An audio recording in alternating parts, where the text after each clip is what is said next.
I call to order this regular meeting of the Township Committee of the Township of Morris this Wednesday, May 21st, 2025. The time is now 7:05. This meeting is being held in accordance with the Open Public Meetings Act, and adequate notice of this meeting has been provided as required by law. Specifically, notice of this meeting was emailed to the Daily Record and the Morris Newsbee on January 3rd, 2025, and posted on the Township of Morris website. The agenda and resolutions for the meeting are available on morristwp.com under Agenda Center. Certain portions of this meeting may be closed to the public for the purpose of personnel and/or other matters as outlined in the Sunshine Law. Notice to the members of the governing body and township staff. Any use of electronic devices during this meeting shall be used solely for the purpose of township business, and any communications are subject to the Open Public Records Act. Madam Clerk, roll call, please. Mr. Grayzel. Here. Mr. Gyorfy. Here. Mr. Ravitz. Here. Mr. Jonnada. Here. Mayor Guariglia. Here. Would everybody please rise and join me in the Pledge of Allegiance? I pledge allegiance to the flag of the United States of America and to the republic for which it stands, one nation, under God, indivisible, with liberty and justice for all. Should we do the historic first? No, I'm doing anything. No. Okay, perfect. Okay. Welcome, everybody. We have 3 proclamations on our agenda tonight, and we're going to start with the National Gun Violence Awareness Proclamation, and Deputy Mayor Jeff Grayzel is going to address the proclamation. Thank you, Mayor. Every day in the United States, 125 people are shot and killed, and hundreds more are wounded and traumatized. We are here tonight to recognize National Gun Violence Awareness Month. I have a proclamation here, and I'm just going to read a few of the stats. The proclamation recognizes the first Friday in June as National Gun Violence Awareness Day. Since this is the last meeting we have before that day, we're doing it here tonight in May. It's a remembrance of all the victims and survivors of gun violence and a recognition of our shared responsibility to work towards reducing gun violence in our communities. And a few statistics from this proclamation says the United States experienced 46,728 firearms-related deaths in 2023. It's the last year that we have full data for, and it's the 3rd highest annual total on record. Firearm suicides reached an all-time high of 27,300 lives lost, a 1.5% increase over the previous year. And while firearms homicides decreased by 6.8% in 2023, they continue to disproportionately impact marginalized communities, with Black Americans facing firearm homicide rates 13 times higher than white Americans. And this will be posted with the record of the meeting if anybody wants to read it in full. When I first became mayor in 2019, I immediately joined the group Mayors Against Illegal Guns, which is a partner to Everytown, a gun violence prevention organization.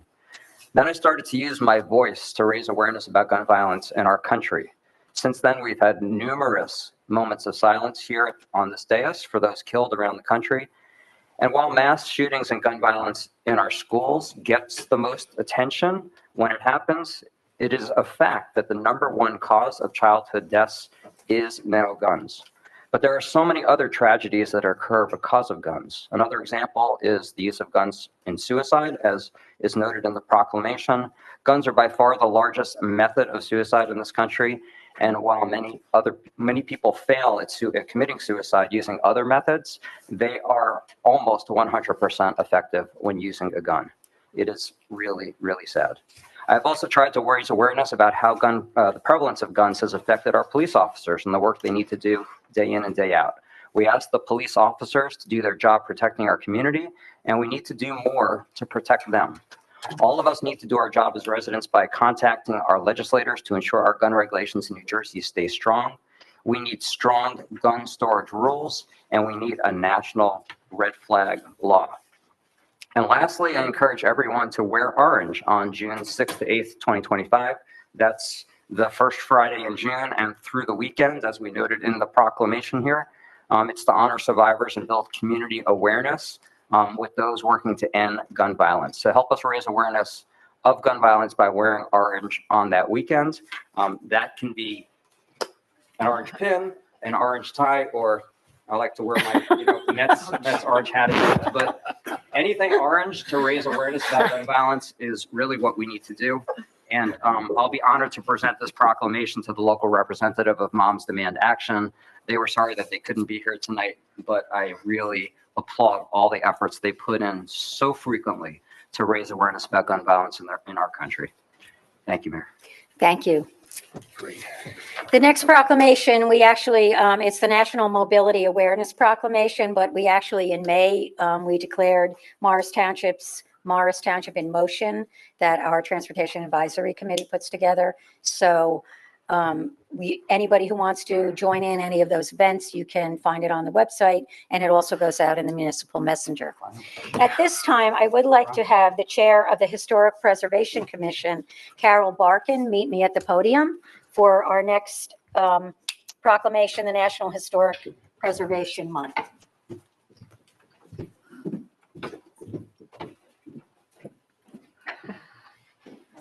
Don't take my picture. So what I'm going to do here, because I'm going to hand this off to you. Should I just say a couple words? Yes, you will, but we're good. So You go first. yeah, you and I probably should have spoken to each other. Probably. So it is National Historic Preservation Month, whereas historic preservation is an effective tool for managing growth, revitalizing neighborhoods, fostering local pride, and maintaining community character while enhancing livability. And whereas historic places and spaces serve as tangible links to our past, enriching our understanding of those who came before us and the values that continue to shape our communities today. And whereas the Township of Morris recognizes the vital role that preservationists play in protecting these treasured sites, ensuring that they meet the needs of the present while safeguarding them for future generations. And whereas the work of the historic preservation strengthens communities, breathes new life into neighborhoods, supports a healthier planet, and helps to build a more just and connected society. And whereas the National Trust for Historic Preservation has designated the month of May as National Historic Preservation Month, a time during which our Historic Preservation Commission recognizes property owners in the township who are excellent stewards of our historic homes and commercial buildings. And whereas while the HPC reviews applications for work on historic properties and makes recommendations to our land use boards, they are also tasked with educating residents about local history and the benefits of historic preservation. An effort further through this award recognition program. And whereas the Township of Morris began an annual preservation award process in 2019 and has since recognized 6 outstanding properties for their contributions to preserving our community's historic character.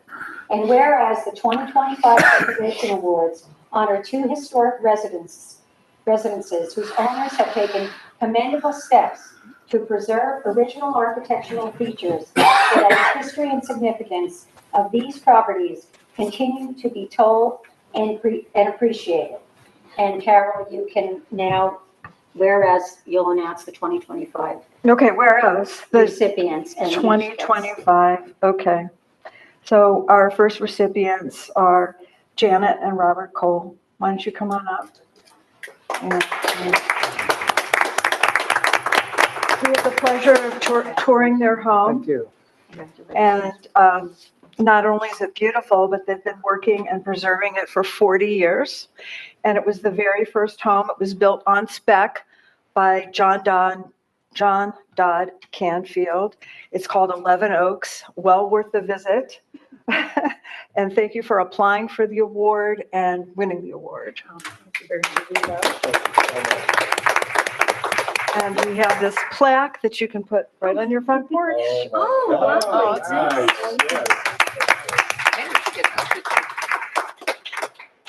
Mayor, you should get in that And picture. our You should get in that picture. our second award. Why take a quick picture with the mayor? Right here. Okay, good. Turn it around. Everyone's bossing him. Yeah, come over this. Oh, yeah, Okay, we're going to put this up on social media. absolutely. Okay. Thank you. Congratulations. That's gorgeous. And that, you know, we can continue to tell the story of what's Morristown's first suburb, Normandy Parkway. So, and our second awardees are George Quillen and Dr. Colleen Coughlin. Can you come on up?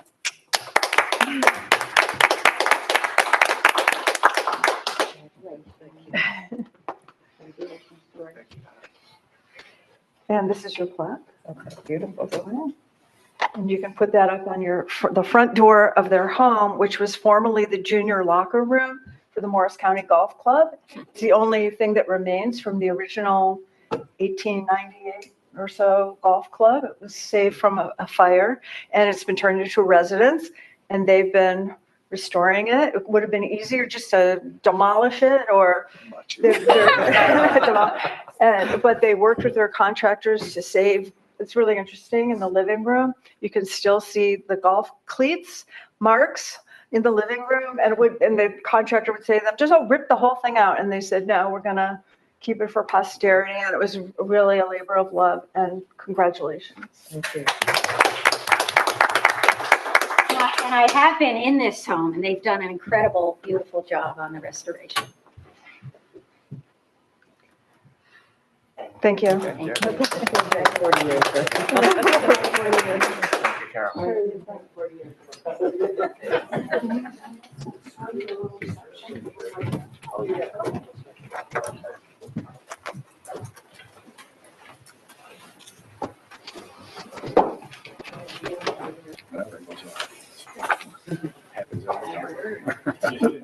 Next on the agenda, we do have to approve the minutes.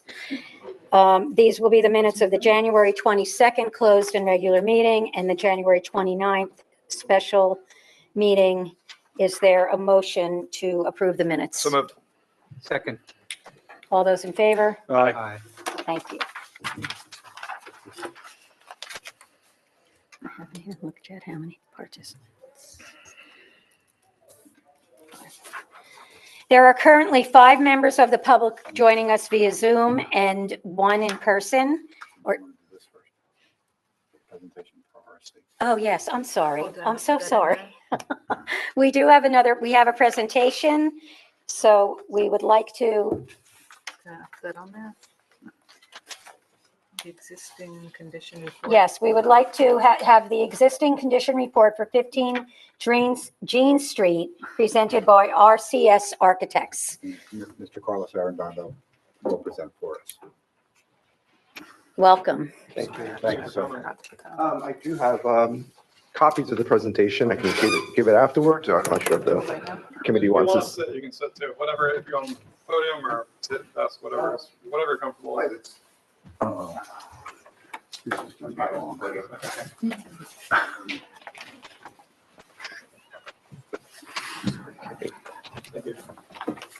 Is someone going to be controlling the slide progression? or- Yes, he's in there. Just say next slide, please. Okay. And he will follow your lead. Or you could put it on full screen if you could. That'd be great. Wow, Perfect. I was just watching. there's not enough. Is there We not can enough? share. No, I'm just. It should be enough. Greg, can you go to full screen, please? Wow, this is impressive. Okay, well, Thank you. I'll trust the man in the clouds. I can go walk through it. It's all good.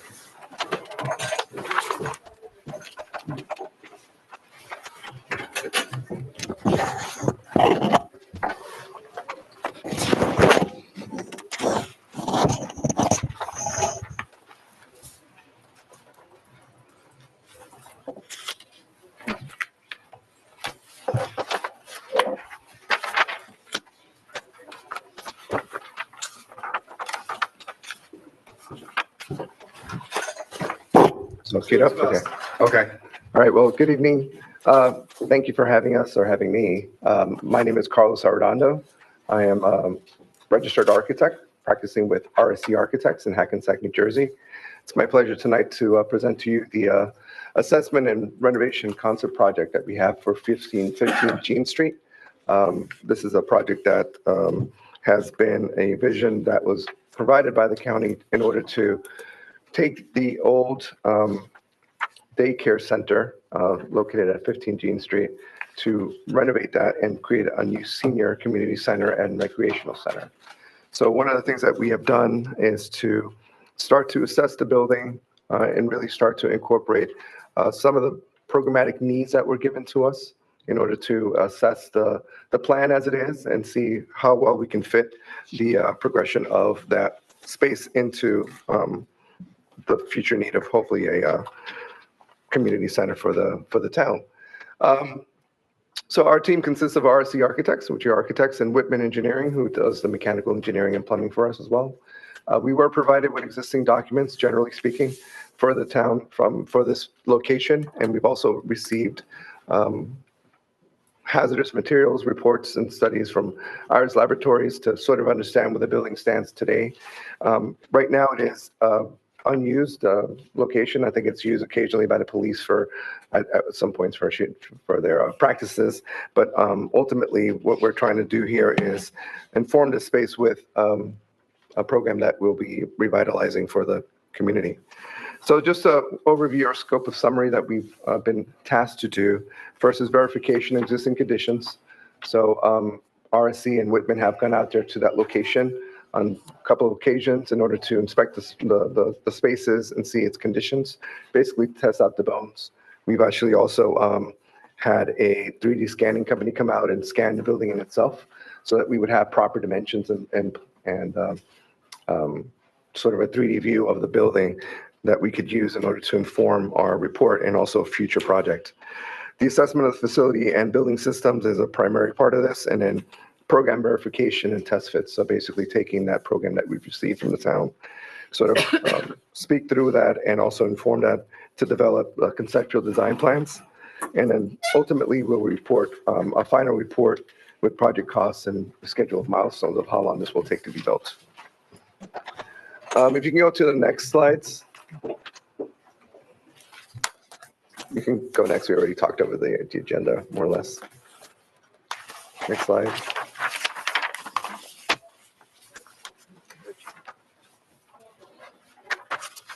One more. All right, very good. Oh, too far. One prior. Yeah, there you go. So this is the existing site plan for the location. This 15 Jean Street location is pretty much at the northern part of the town of Morris, right at the border with Morris Plain. This is a tucked-in location right off of Jean Street. And again, mostly surrounded by vegetation and foliage. It's a good location. This site is the only grade plan that we have currently. I'm demonstrating just for the purposes so you guys can understand that there is a significant amount of grade change from the right side of this plan. And just to orient you, north is to the south of this, unfortunately, in this plan. We were using an existing plan that was oriented in this manner. So we took it and overlaid it with photography in order to sort of express the sort of overlay.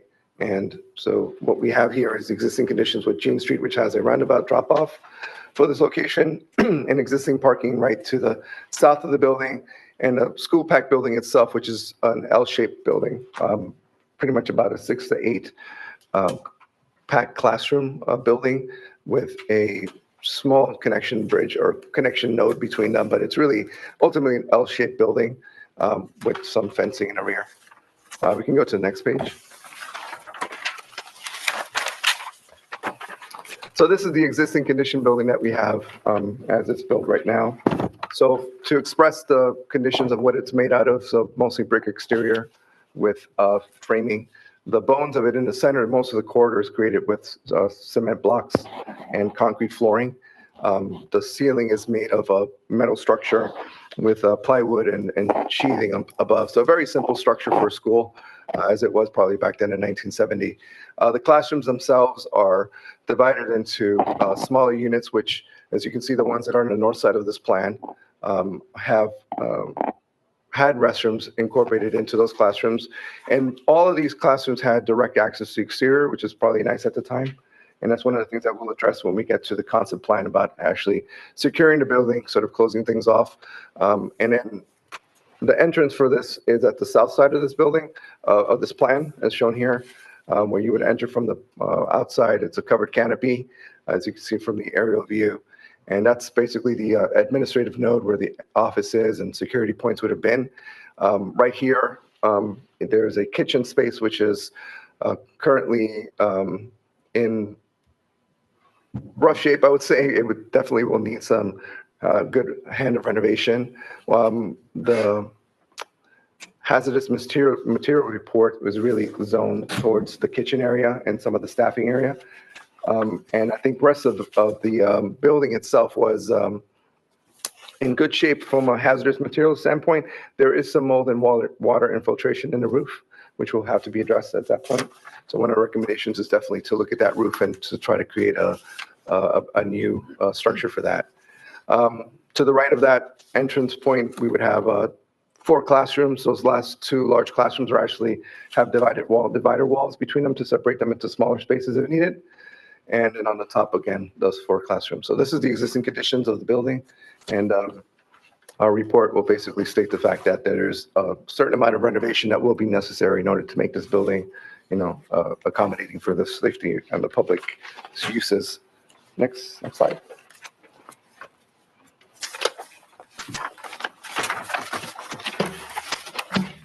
These are just some existing photos for those of you who may not be familiar with the location.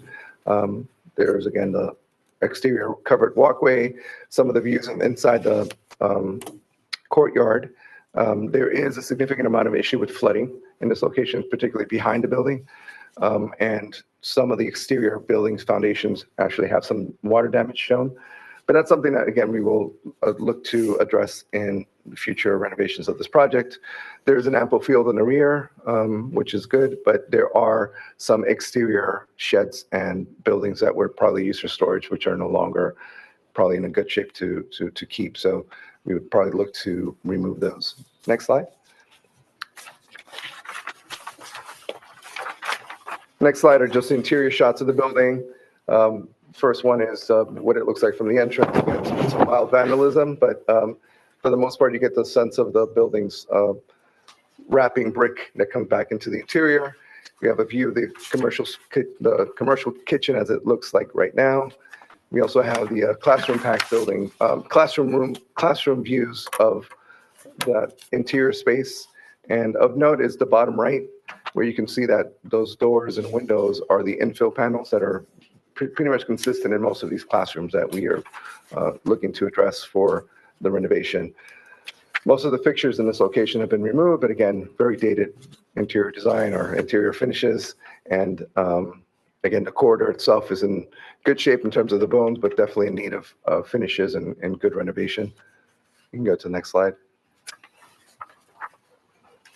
So just to give a quick overview of assessment, we decided to build a small table, which will express more or less what we think in every aspect of the building architecturally.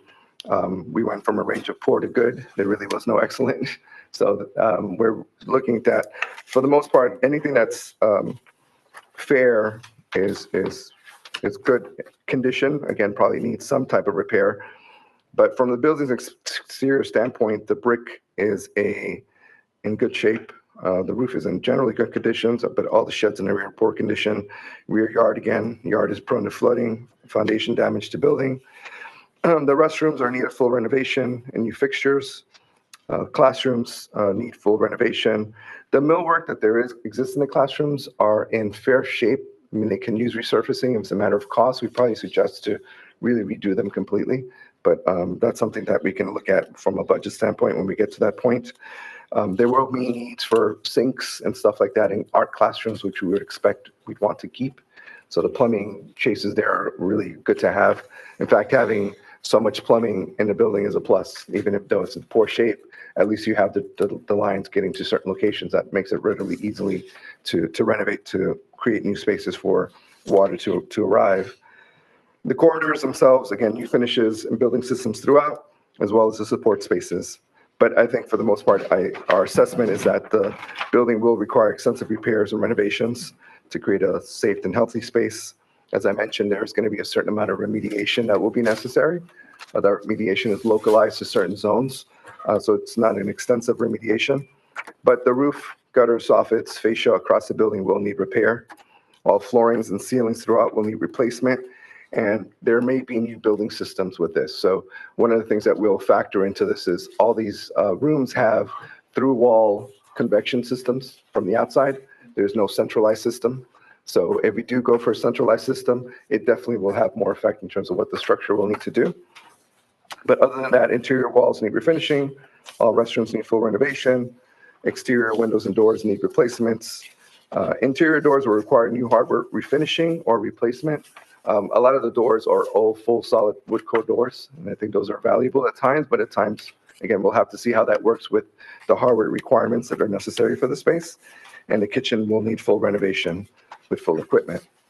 From our partners at Whitman, they've come up with their own also list for building service recommendations. So exterior pavement, site, and lighting definitely need repair and extensive replacement. Obviously, I think one of the petitions here is to amplify the parking in some way. I think it services a soccer field that's adjacent to the building. And we will look to probably do an expansion of some of that sidewalking. Mechanical equipment also needs replacement, as we mentioned, whether it's the units or whether or not centralized. All plumbing fixtures and rough-ins need to be replaced with new. And the other part about this renovation is that usually when we do any of the new system upgrades, there are new code requirements for efficiency or insulation or some type of code requirement that requires even if it's working, we still have to go back and take a look at it to make it code compliant with today's codes and regulations. Again, lighting should be renovated with efficient LED fixtures. The wiring within the building will need to be fixed and redistributed. Fire alarm systems need full renovation and updates. And roof gutters need to be replaced, and wood members treated for mold where they've been localized and identified. And one of the things that was mentioned, but possible additional structural reinforcing and lateral bracing that might be required in order to make the building more supportive. Next slide. Oh, yeah, we do. Sorry. A couple slides. I'll read off the prompter better. I'm used to having the clicker in hand. Okay, next. So another page there. Yeah, one page right there. This page, although it's full of data, I don't need you to dive into the weeds of it. This is really just tallying all the spaces that we had. Again, as mentioned, 8 classrooms, significant number of offices and staff locker rooms. And then on the right side is mostly the support rooms, the storage closets, the electrical rooms and such. So between the combination of like 6,500 square feet of program that existed there, plus about 3,000 square feet of support, we have about 10,000 square feet of usable space. So overall, the building's gross footprint is about 11,630, but we're really looking at about 9,500 square feet of space to be used. Next slide.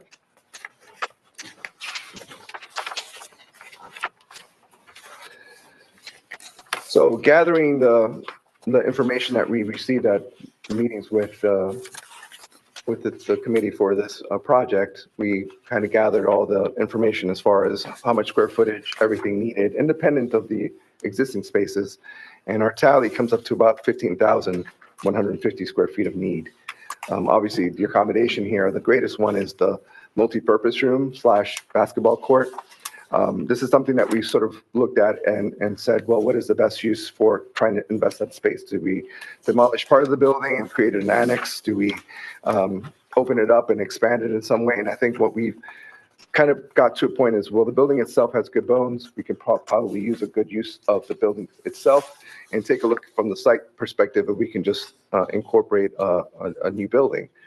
Facility-wise, everything below that line for multi-purpose room, if you see, that's 9,500 square feet. If you deduct that from the 15,000, that leaves you with less than the 10,000 that we have in the existing building, which means we could accommodate all the other programs with the exception of the basketball court, which makes sense, and staff and recreational spaces as well. Notwithstanding, there's exterior parking spaces for about 25,000 square feet for parking, and the outdoor area already is there. And sort of the maintenance of an exterior restroom that would accommodate for the building. And so with that, next slide.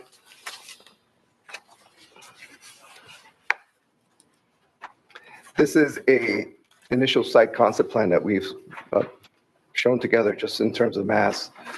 And what we would propose or looking to do is really add an addition, which would create a different kind of view of the building. So instead of being an L-shaped building, this would be a building with two wings. Sort of refaces the building away from that side of the loop and faces it towards the parking. And then we would look to expand the parking spaces that are currently on the south side of that building to accommodate the 75 parking spaces. We did talk with our engineers as far as from a site grading standpoint that we actually have space here to do that. The other parking space that's just south of the main strip of parking could be sort of restriped or retaken to accommodate this larger space. And then we would create a new node of entry between that addition and existing space. And that would create a new balance for the building. Again, this is not without a lot of design, but this is just talking about from a programming standpoint that we actually could, within reason, have a new building that could sort of rebalance the building and adds a lot of different conditions to it. If you notice here, when we have the grade that's a little higher on the right side as it goes down, that building actually protects that interior courtyard from the water runoff from the building. We'd actually allow the water to run off, and again, barring any, there's going to be some other costs in terms of rediverting that water, but at least the building itself as something that protects that courtyard from breeze and a lot of other things. It really creates a sort of private center. And you can see the property line that's shown at the bottom. We do have a significant amount of space away from the property line. We can accommodate this addition into this building. Now, this addition will be a little bit underground. When I show you the elevations, it doesn't show it that way. Just giving you the sense that it's going to be a little bit softer landing on terms of that in that site. It's not going to be just sitting flat. Next slide.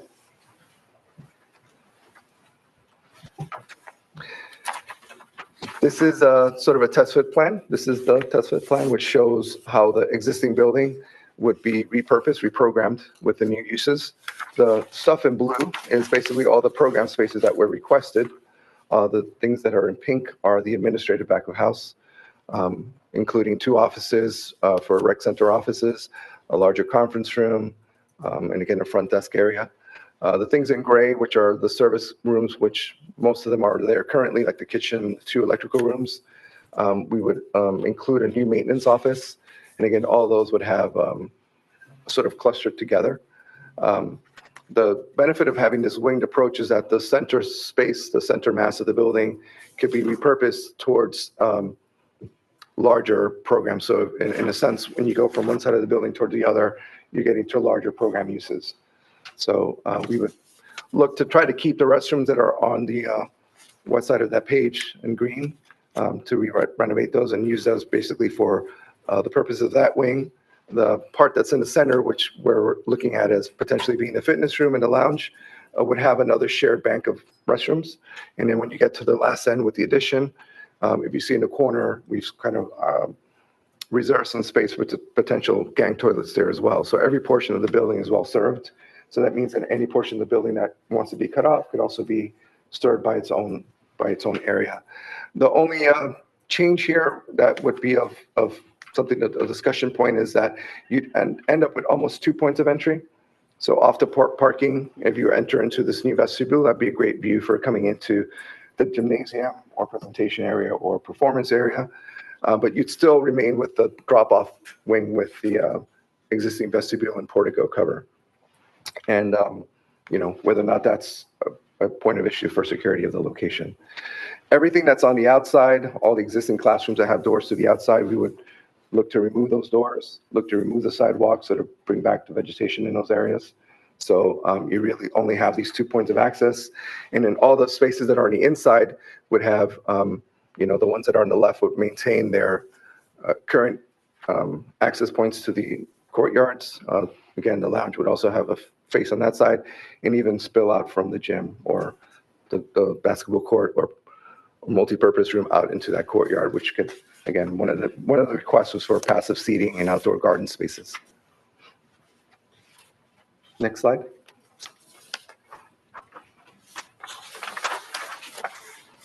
This is similar to the plan we just saw before, just informing it with some type of furniture layout so you kind of get a sense how it's really could be used. So you can see how the fitness room sort of gets rid of the dividing wall between those two existing classrooms. So on the north side of the plan, you'd have the that fitness room facing outside, and it very activates the space from the exterior. So that would be something that would probably be the most used and most visible. So that'd be a nice highlight for the building. And then the lounge on the interior side of that same wing would be facing the courtyard. So that lounge has a kitchenette and separate areas for reading and gathering. And again, outdoor restrooms that would accommodate everything in the courtyard. On the other side of the wing, where we have the learning space on the left side and arts and crafts at the end. Those would be spaces which are large gathering spaces for those particular programs. And again, arts can spill out into the courtyard and have exterior art experiences or things like that. And then off of the existing portico would be most of the administrative spaces. Again, 2 offices for recreational conference room. The open offices would be behind with the where I think the locker rooms were previously for the staff. The kitchen again would stay in this same location again with renovation, and then we'd have security and offices next to the maintenance office in that location. The multi-purpose room is shown sort of in 2 purposes. You can imagine it all filled with just seating for staging, for presentations or performances, or banquet style if you wanted to, with round tables and chairs. One of the things that we also would like to throw out there is the fact that the stage itself is right now shown as in addition to the basketball court. We could accommodate a building that just has the size ample enough for the basketball court and have a demountable stage that you can just store away. So that's also another way to sort of look at that from a cost savings standpoint. But again, this is just showing you the best possible use of expansion and addition. Next slide. So these are just elevations to show you. So on the very top, on the left, this would be the view from the side of the Jean Street entrance or arrival, is that you would have this addition added onto the building's facade. Perhaps it could be more grandiose, it could be a taller mass, or it could be a little bit gabled, similar to what's there. Again, that's something that we can discuss as the project proceeds. And all the other elevations, you can see it's minimally affected, but at the end, you kind of get the sense. But what I wanted to note out is where it says the 9,500 square foot addition, where it shows you a straight line down the bottom. The reality is there'll probably be some grading there. So that building would be partially in the grade. So it'll soften that arrival of that building into the site and make it look less massive than it probably may look now. Next slide. And we decided to add some just perspective views for your, so you get a sense of what that might look like from the Jean Street corner here, looking at the building in the distance again. Since the building is further away from your arrival point, it doesn't look as massive. And again, like I said, there's some grading there to be matched. So one is from the outside, and the second view is what it might look like from the inside.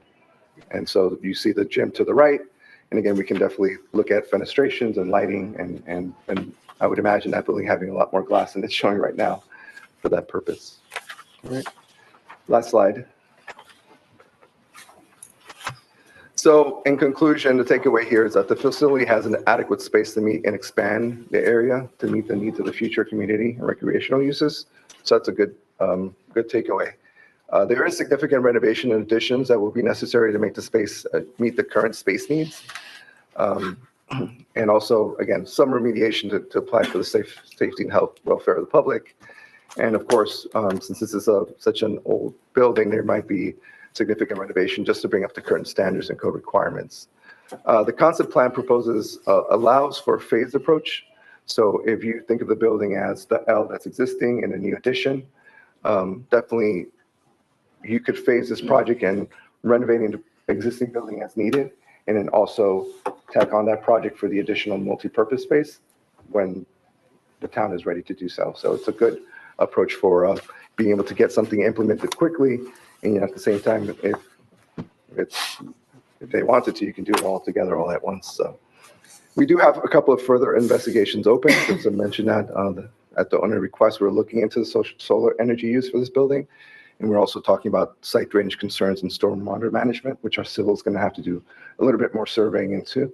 But we feel confident that, they can find a solution for this. We have a lot of green around, but there is some wetlands that we're trying to make sure that we're following all the necessary ordinances for that. So that's something that will definitely inform the project as we proceed.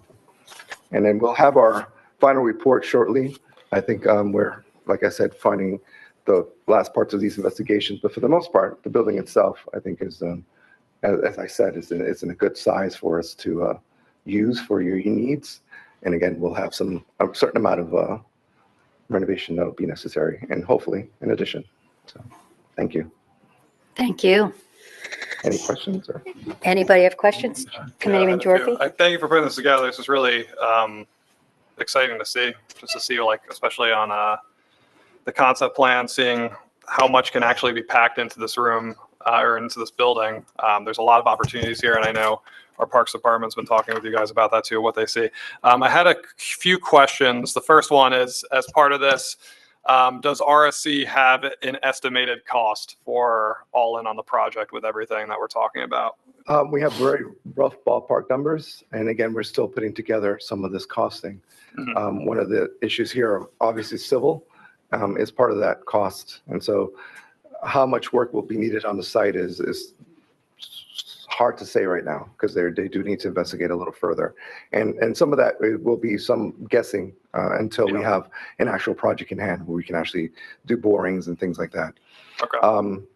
I don't know if Mayor, am I free to say? I was just, is it fair to say, though, it's substantially more with the gymnasium? Well, yeah. Correct. So we would break it off, definitely cost between site works, Right. between existing buildings renovation and addition, guesstimating, let's say, anywhere between 2 to 4 for the renovation, Mm-hmm. and anywhere between 4 to 5 for the addition. Yep. So somewhere in the range around of 7 to 8. Yeah. Okay. Just talking really rough numbers. I was looking at the gym. I was curious because had been looking at it. So the fire department trains here too. So I've been around the building a lot. I was curious if you guys considered actually building on top of what is like the drop-off loop instead, and putting the expansion on that side of the building as opposed to building to the left. Yeah, so that area is a little bit more closer to what we're looking at. There's a creek there that runs Mm-hmm. down, and there's a wetland zone there. Okay. And that wetland zone is something that we probably want to stay away from, just because we don't want to get into the FEMA issues and into some of those conservancy issues of those areas. Okay. So we actually even looked at expansion of the parking, because the first was how do we accommodate all this parking, Yeah. which we're happy to see that 75 parking didn't take too much of what was there on the south side of the building. And we actually talked about, the issue here is also how much is that drop off necessary or used or will be used, and whether or not that can be repurposed also as parking. So right now what we're trying to do is potentially propose a smaller parking on that side for like administrative. That would be sort of zoned for the uses of the offices, Mhm. and then leave the parking on the south side for more uses for the public or for drop off. But we're a little bit more hindered there, it seems. Again, I don't want to speak out of turn. We're really still investigating it. That's more of a floodplain area. That's where all the water is coming down to. So we'd want to stay less development on that side of the Got it. building. Yeah, because I was thinking, like, even if you get rid of the drop off, maybe, or just have fenced in playgrounds for kids or something that's separate from the courtyard. I wonder if that would be an option. But there's still a lot of field, and that's another thing Yeah. to talk about, whether or not, when we talk about passive green areas outside of the scope of this plan, whether or not the fencing is, regularized or rectified to the building, or is it, the fencing right now is sort of following the perimeter of the Right. property, and it actually extends a little bit further to the east. Yep. And there's definitely enough space to create playgrounds there Yeah. without having to approach, that area of the drop off. That's great. And then it's the last question I was just looking at. So it's eerily similar to the RH project, I feel like, in the shape of the addition to the existing structure. But like RH did in their proposal, the centermost building was like the main entrance, and it was almost like an atrium kind of thing. And I was just curious did you guys consider, I guess, what the existing smaller wing is now that's in the middle? Mhm. Would that be like, I'm looking at where the gym is, like, would that have made sense to be like the main entrance and then have it go through to the courtyard? But I like what your plan is. I think it makes sense to have the door right to the basketball court. But I was just considering that too. Maybe that's like a natural space since it's the center of the Yeah, building now. but what occurs there is that once you, again, we're trying to keep the integrity of the spaces as they are. If we sort of introduce an entry into the middle of that wing, then I have two smaller spaces, don't quite know what to do with. Then I'd have to expand that even further. So this is sort of what we call the approach, which is the most minimal impact to the existing part of the building with a great addition. If we do more recirculating of the existing building, then it's a little bit more work. It probably could be a better presence. We could look at that, but then we'd probably have to really just, instead of having a wing connected by a small corridor there, we'd probably just beef up that whole center. And again, we can definitely look at that approach. It's a cost issue, right? It's a, what do we want to do versus how much is it going to cost us? No, I love what you have so far. I'll just say, Frank Dretzler, the former mayor of Morris Plains, told me he couldn't emphasize enough the importance of the kitchen in their community center because of how much it's used. So, I know we'll probably have to invest a lot of money in the kitchen.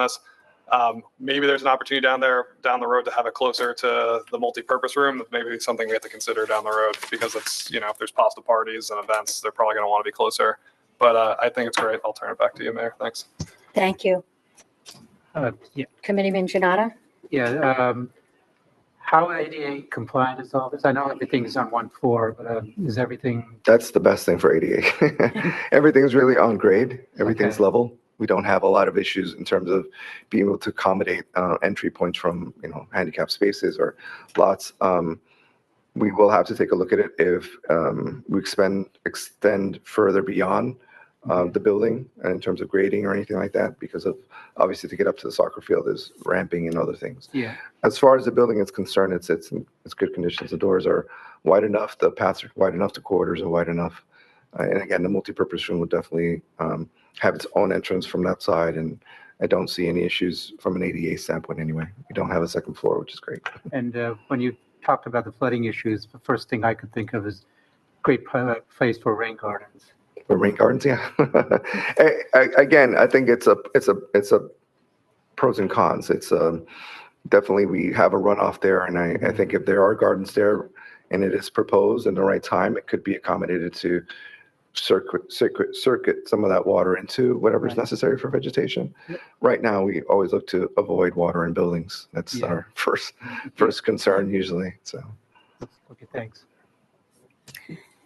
Committeeman Ravitz? Now I am.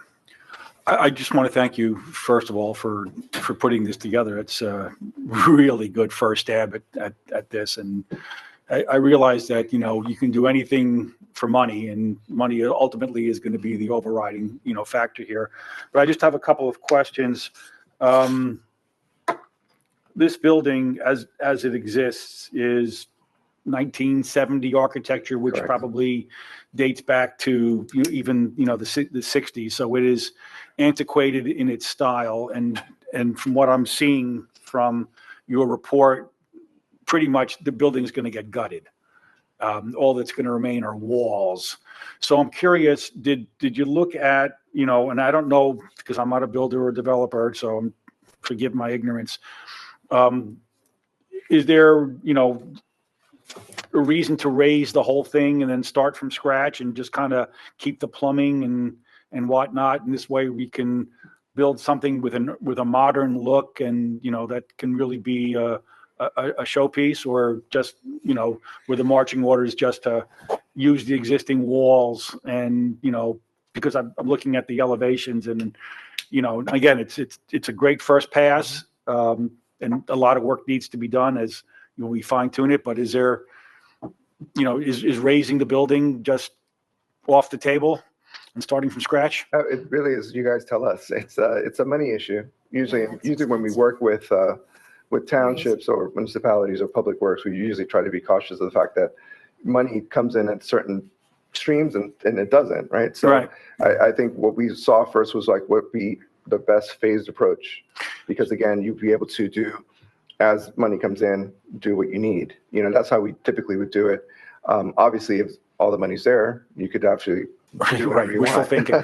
So it would be more expensive to knock this down and start from scratch and build something, with a modern look and feel, as opposed to, keeping the skeleton. Potentially, yes. Again, Okay. one of the biggest works is the groundworks, right? It's taking all that out, excavation, and we have an existing slab that seems to be in fine condition. Like I said, it's the first story Okay, slab.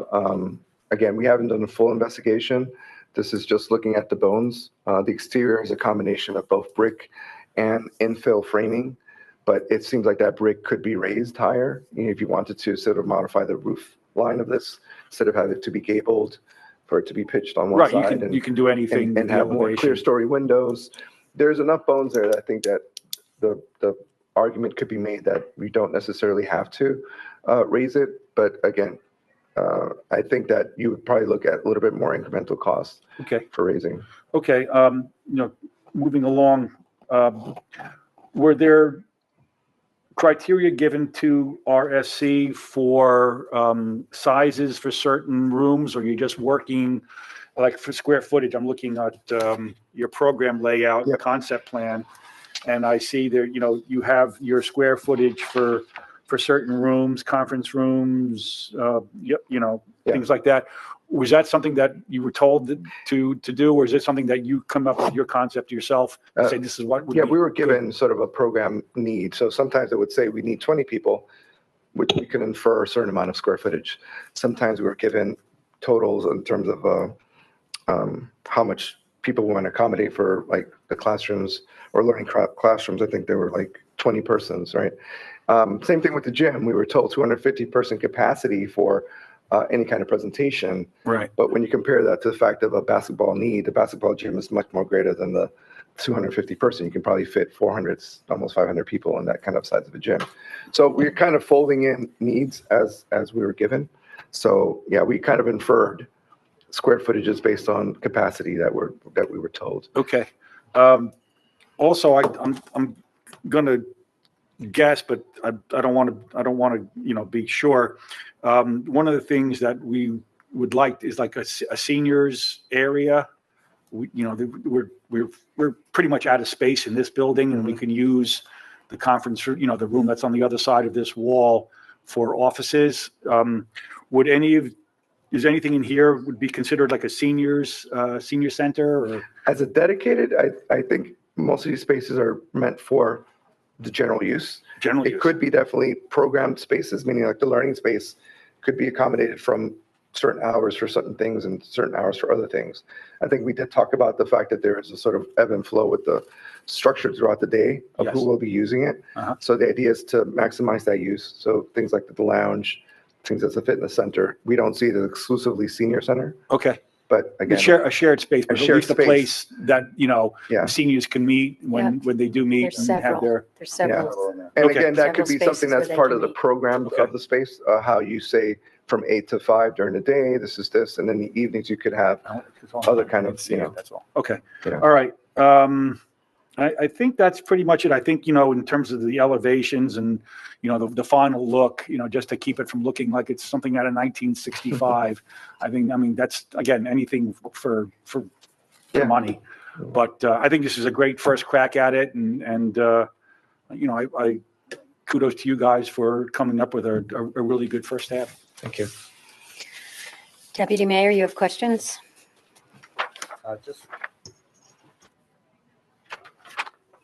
Yes, I have a couple. One regarding what looks to be an absence of changing rooms. So the women's restroom and the men's restroom look like larger spaces than the other smaller restrooms.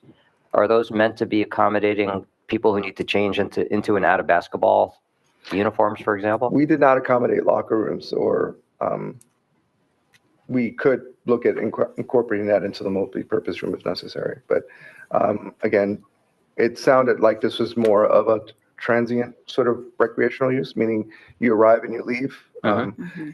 We didn't put showers, we didn't put lockers. That's usually more of extensive use, and probably more costly. Again, Mhm. it's a matter of how you envision the space to be used. But we can definitely, that multipurpose wing area, we see as a catch-all for some of this program uses like that if necessary. Mhm. Meaning in lieu of the stage, you could do a locker room. But again, I don't know if that's something that the town's vision of what and how this space is used is necessary. But we definitely have the flexibility to do that, but we're not instructed to provide at this point locker rooms or changing spaces Okay. as such. My other question is regarding parking. Mhm. And so there's 2 surface lots that we saw in the diagram, right? The existing lots. Yes. And is it your view that they can accommodate the usage of this building with so many people coming in and out? We were given a tally about 75, so that's what we accommodated. Now, for the functioning of the space, we can do probably a little bit more that's located there. Usually parking is limited by the zoning of that area. And then we'd have to take a deeper look into that, especially when the final uses are kind of made. Right, but my question is, given the space that you've designed, you must have an estimate of how many people might be using it at any one time? We have an estimate about 300. As that's all, like, as I said, that's all sort of concurrent use. We usually don't see a concurrent use of all these spaces. I think 75 sounds like a decent number, but we haven't fully researched that to figure out if that's the best use of that parking space for the uses that are being used for the building. So, Okay, and the one concern I have with the parking is on Saturdays, when there are going to be soccer games going on. And what happens at soccer games is, before one game finishes, the other team is already arriving with all their cars. And then on top of that, you're going to have people who are at the rec center. And I think we need to figure out what we're going to do for overflow parking, particularly on Saturdays with the soccer games and the use of the rec center. I would say there's the other schoolhouse down the street, so maybe that's part of the plan for overflow. And I think it's not part of this conversation, but something the township needs to consider is the roadway itself that goes there. It's very dark at night. It's in the woods. So we're going to have to do improvements there with lighting and a sidewalk or a path itself. And that would be part of that too. We work with the county because I believe they actually purchased that property from the state too, to come up with a pathway to get there that's safe. Right. So I just think we need to plan for that overflow parking for Saturdays in particular. more times than none, we do try to maximize the lots as best as possible.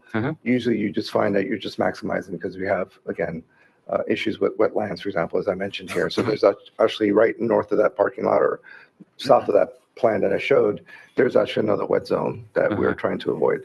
So we accommodated what we were requested to add, and then we would probably, on a real project level, look to maximize that parking lot as best as possible and simplify it, right? So you might get to a number that is just as much as you can get. That's usually what we'll try to do, especially in community centers. Right. Okay. And my last my last comment is for the residents that I joined this governing body back in 2007, and from the beginning of when I started paying attention a couple years ago, so we're talking about 20 years, there's been a demand for a rec center in Morris Township. And I hope this presentation sort of brings this project to more light within the community, that this governing body is delivering on a need in the community that's been desired for a long time. And I just want to thank everybody who's been involved to bring this to fruition. I think our residents are really going to love it. Thank you, Deputy Mayor. And I have just two questions, but before we do that, I do want to thank Alexis from Parks and Rec, who's here, because her input throughout this process and the suggestions that she and others from the department made for what the needs were so valuable to you coming up with this plan. So, that overview of a community center and what it would be used for in all different aspects. Thank you, Alexis, and everybody else who participated, because that was huge in helping determine. I have one in the lounge area. It says, when you put the area and you say it's 300 square feet, but then it says occupancy 5 to 6 persons. Obviously, that can accommodate a lot more. Yes. It Yeah. can. Then so we may I not was have just caught up curious. the updating with that area. This is more recent, and again. Yeah, because that's a nice area for not just seniors, but that's. And the other question I had, I know right across the hall there's restrooms. Yeah. So the outdoor restrooms, they are only accessible from outside. Yeah, that was one Right. of the things we looked at. We did look to make one of these perhaps serve the lounge interior wise because they're unisex.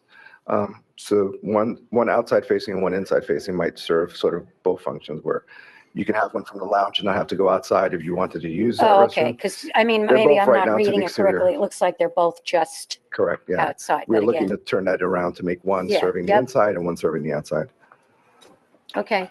No, again, it's beautiful. I'd love to see it come to fruition and be able to include everything, but Yeah.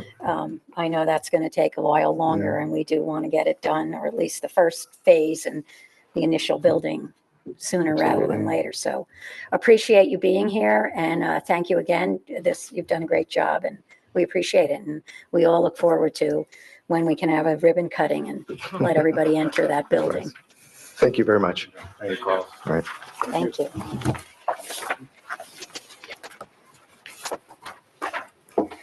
There are currently 7 members, There are 4 members of the public joining us, and there are 7 members on Zoom. At this time, we'll open the meeting to public comment. We'll first take comments from the in-person attendees, then we'll switch over to Zoom. Please raise your hand on Zoom if you would like to speak.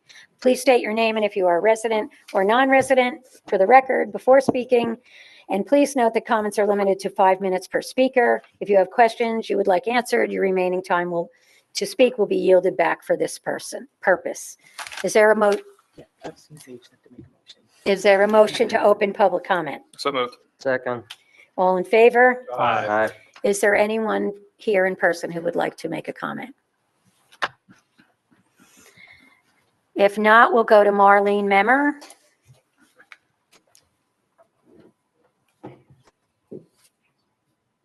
Hi, Marlene. I think you're on mute. Yes, I was on mute. Good evening, Marlene Member, 63 Independence Way. Thank you for that presentation, by the way. It was very interesting. I just wanted to mention 2 articles I came across to the committee. The first one is regarding, there's a New Jersey electric school bus program that is providing grants to districts around the state. I wondered whether we have looked into these state grants for Morris Township. I know that we have, been discussing getting a bus for the seniors, and that's one of the things that might, this program might meet that need. So I just wanted to ask that question. So Marlene, as far as the schools go, that's not something the township doesn't look into, getting buses for the school district. And again, for the seniors, we are going to look and hope to have either a hybrid or an EV bus. Very good. Yeah, it does mention that the vehicles that are listed here are for shuttles and transit buses, or what they call A and B school buses. So I don't know whether an A or B school buses, I don't know what that is. That might be one of the types of buses that could be used for the seniors. Okay, the second thing I wanted to mention was that there are a number of communities in our state that have passed what they call skip the stuff ordinances. And just briefly, that's all about is that it requires that food establishments give out disposable plastic items only if specifically requested by customers. The laws are based on the observation that huge amounts of giveaway plastic items are never used and end up in the trash.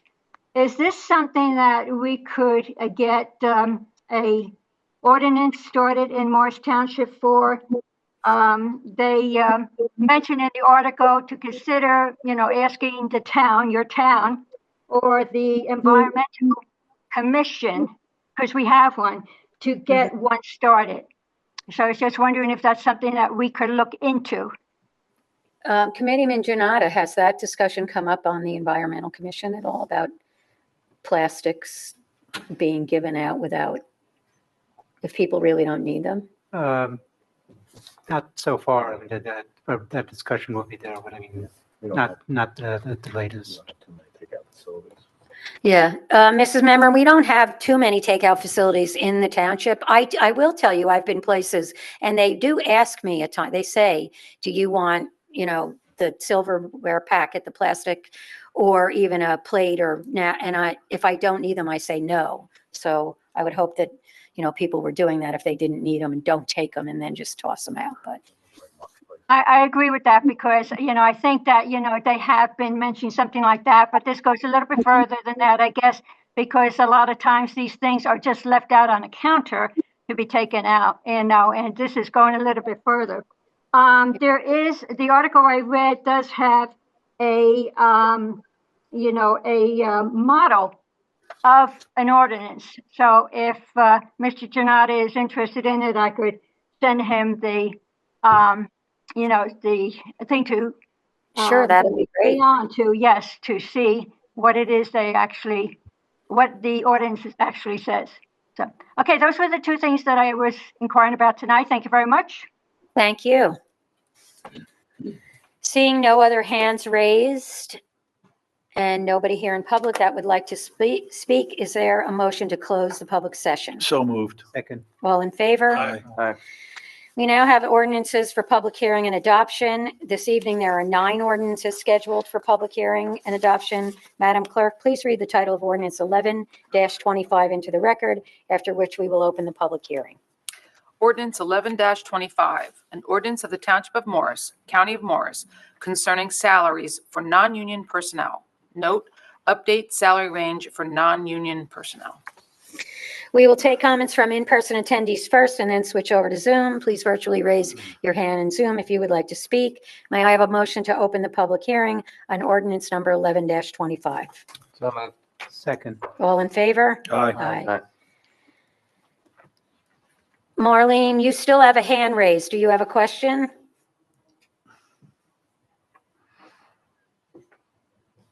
No. Okay, thank you.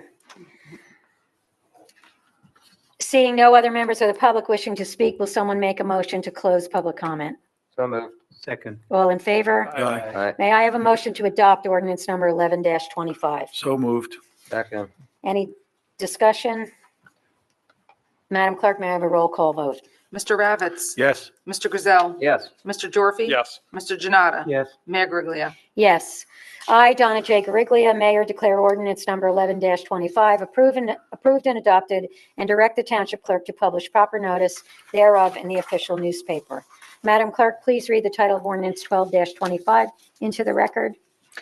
Ordinance 12-25, an ordinance of the Township of Morris, amending Chapter 460, Section 14, towing and storage charges. Note, authorizing an increase to towing and storage fees. We'll take comments from in-person attendees first and then switch over to Zoom. May I have a motion to open the public hearing on ordinance number 12-25? So moved. Seconded. All in favor? Aye. Seeing no other members of the public wishing to speak, will someone make a motion to close public comment? So moved. Second. All in favor? Aye. Aye. May I have a motion to adopt ordinance number 12-25? So moved. Second. Madam Clerk, may I have a roll call vote? Mr. Jonnada. Yes. Mr. Ravitz. Yes. Mr. Grayzel. Yes. Mr. Gyorfy. Yes. Mayor Griglia. Yes. I, Donna J. Guariglia, Mayor, declare ordinance number 12-25 approved and adopted, and direct the Township Clerk to publish proper notice thereof in the official newspaper. Madam Clerk, please read the title of ordinance 13-25 into the record. 13-25, bond ordinance providing for various capital improvements by the Township of Morris, appropriating the aggregated amount of $3,562,486. Therefore, including grants in the aggregated amount of $648,436 expected to be received from the State of New Jersey Department of Transportation, and authorizing the issuance of $2,768,347 bonds or notes of the township to finance part of the cost thereof. Note, capital program for debt projects. We'll take comments from in-person attendees first and then switch over to Zoom. May I have a motion to open the public hearing on ordinance number 13-25? So moved. Second. All in favor? Aye. Aye. Seeing no hands raised or anybody wanting to speak, is there a motion to close the public hearing? So moved. Second. All in favor? Aye. May I have a motion to adopt ordinance number 13-25? So moved. Second. Madam Clerk, may I have a roll call vote? Mr. Gyorfy. Yes. Mr. Jonnada. Yes. Mr. Grayzel. Yes. Mr. Ravitz. Yes. Mayor Griglia. Yes.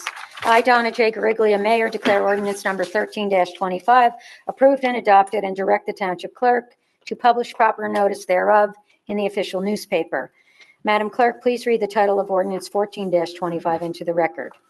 14-25, bond ordinance providing for swimming pool improvements by the Township of Morris, appropriating $241,000, therefore, and authorizing the issuance of $228,950 bonds or notes of the Township to finance part of the cost thereof. Note, capital program for swim pool debt projects. We'll take comments from in-person attendees first and then switch over to Zoom.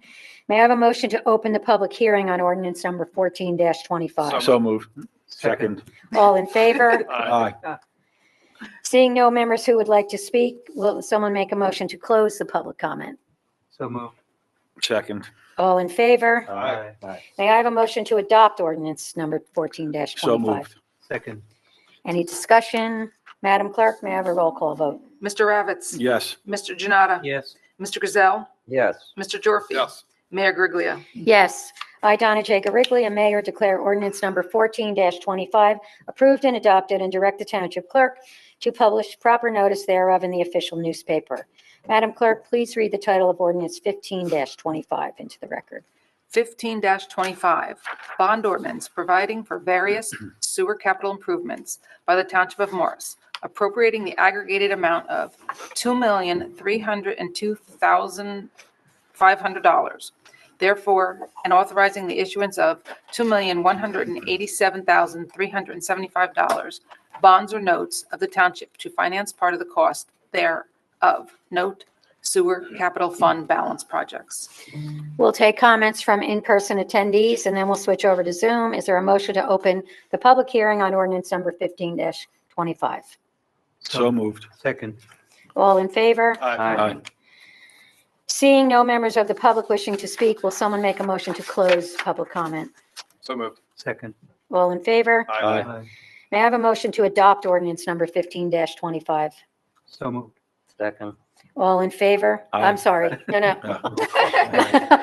Roll Madam call. Clerk, may I have a roll call vote? Mr. Jonnada. Yes. Mr. Grayzel. Yes. Mr. Gyorfy. Yes. Mr. Ravitz. Yes. Mayor Griglia. Yes. I, Donna J. Guariglia, Mayor, declare ordinance number 15-25 approved and adopted, and direct the Township Clerk to publish proper notice thereof in the official newspaper. Madam Clerk, please read the title of ordinance 16-25 into the record. 16-25, ordinance appropriating $460,600 available in the General Capital Improvement Fund to provide for various capital improvements by the Township of Morris. Note, capital program for capital fund balance projects. May I have a motion to open the public hearing on ordinance number 16-25? So moved. Second. All in favor? Aye. Seeing no members of the public wishing to speak, will someone make a motion to close public So comment? moved. Second. All in favor? Aye. Aye. May I have a motion to adopt ordinance number 16-25? So moved. Second. Madam Clerk, may I have a roll call vote? Mr. Grayzel. Yes. Mr. Gyorfy. Yes. Mr. Jonnada. Yes. Mr. Ravitz. Yes. Mayor Griglia. Yes.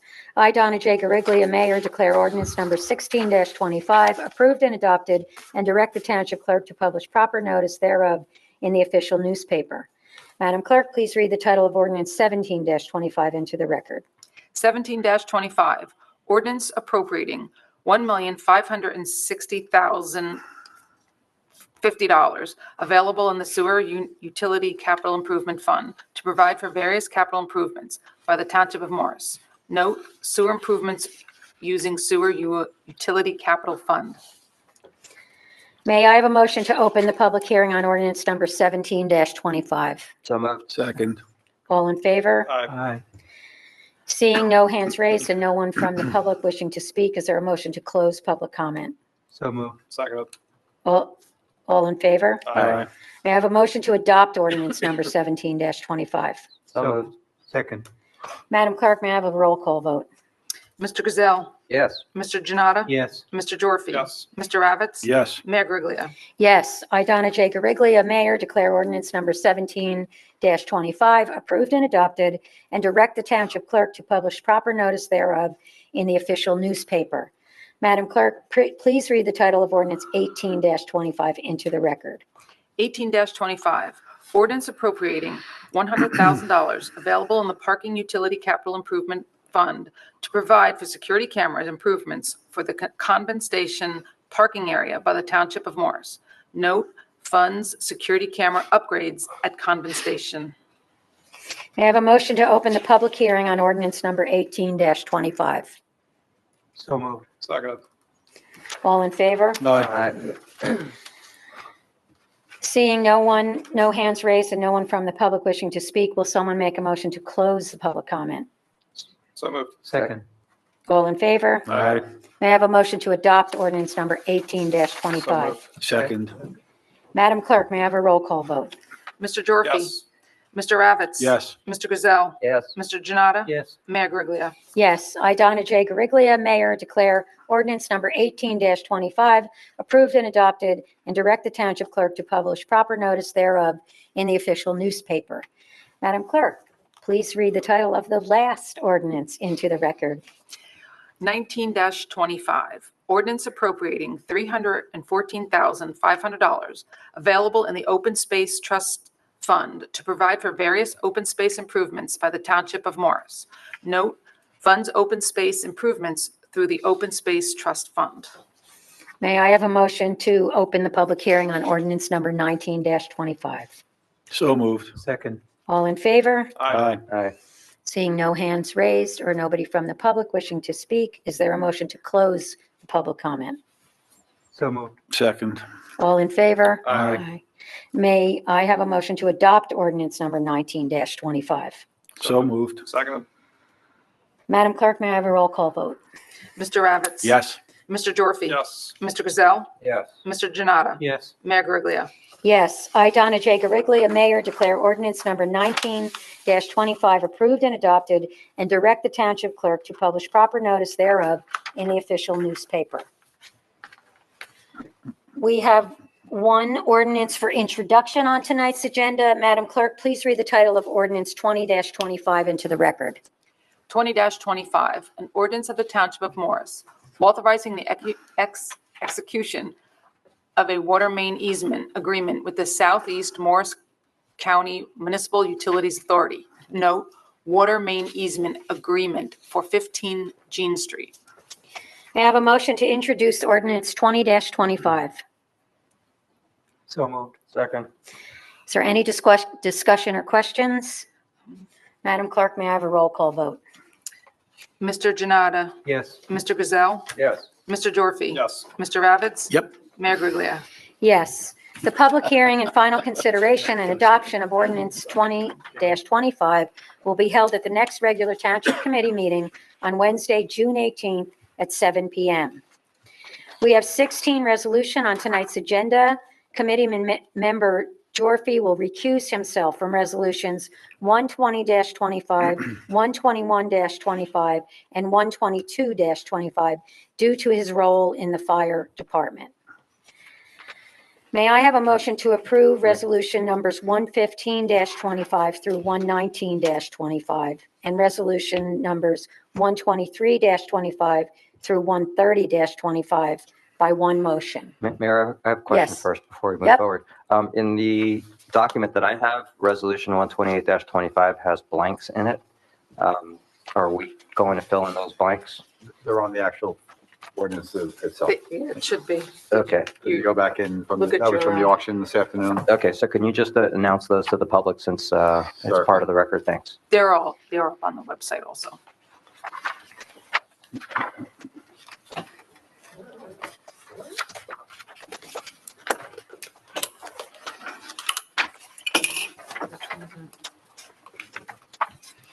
So which ones are they? I think it's like the last one. What number is it? 128? 128, yeah.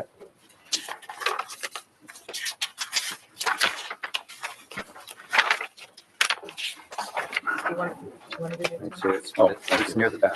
There Got it it. is. Thank you.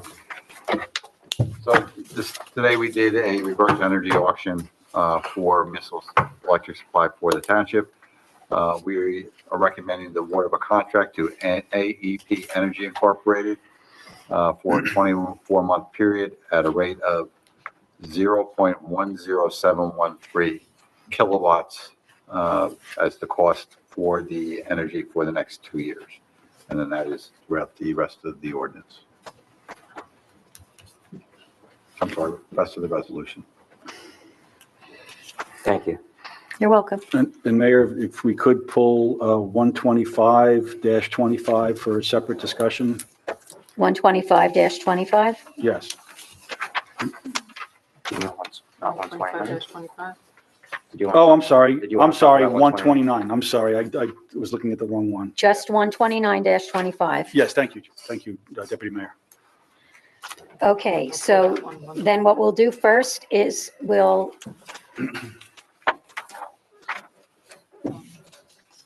do I have to make a motion to remove that one, or can we go ahead and pass the group and I would make a motion just to be on the safe side, to remove it? to remove it.